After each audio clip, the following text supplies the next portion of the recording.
JP Morgan CEO Jamie Dimon praising President Trump's economic agenda for, quote, awakening the animal spirits.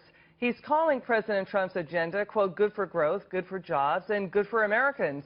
Look who's here. Joining me now, Investmark Advisory Group Principal Michael Lee.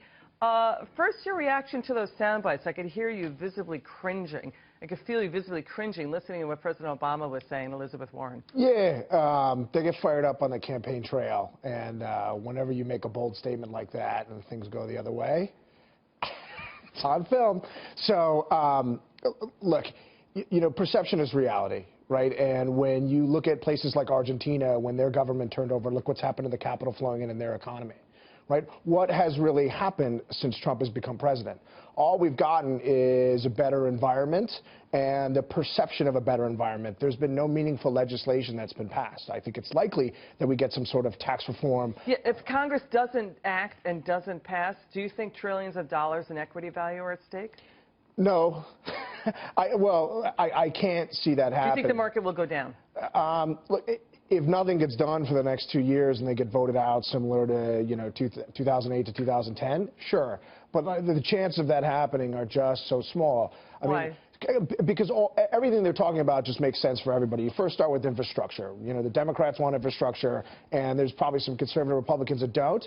But it's good for America. Our infrastructure is falling apart. Yeah. And the problem with the last infrastructure bill is there was only like 60 to 70 billion actually spent on infrastructure. The rest was transfer payments.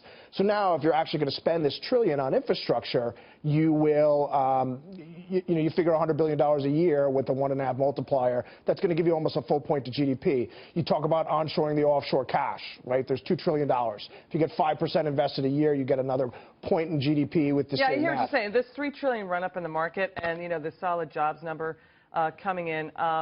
You know, the fear is that if Congress doesn't follow through, then the president will see his approval ratings go down further, and then the Democrats come into the midterms. But, you know, I want you to take a listen to my colleague Juan Williams. Here's his take on the jobs report, and I'd like your reaction to it. Let's listen.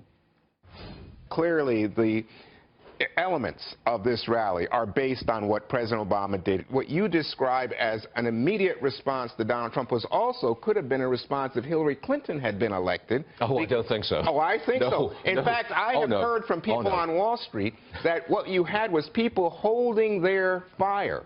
People holding on to their assets because they wanted to know what was to come in terms of the future of the market and the outcome of the election. It was not necessarily directly tied in to Donald Trump. You know what? That's a good try, right?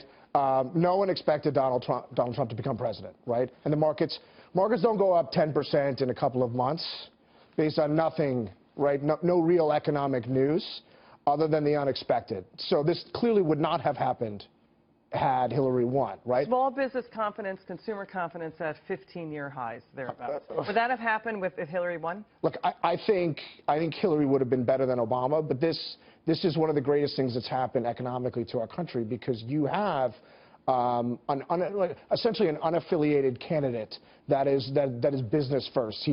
All he wants to do is see the economy grow. That is really what his legacy will be. It'll be the greatest jobs president God ever created, right? Okay.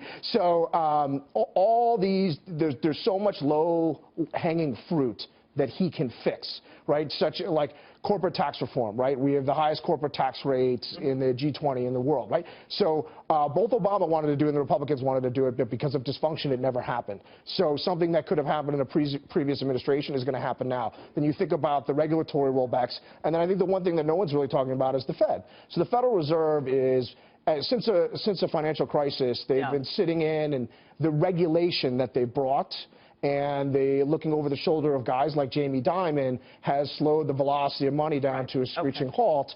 So as that changes, that's what I think is really going to be the major difference that's going to happen behind the scenes. Mike Lee, you're always terrific. Come back soon. We love having you on, okay? Thanks. Come back soon.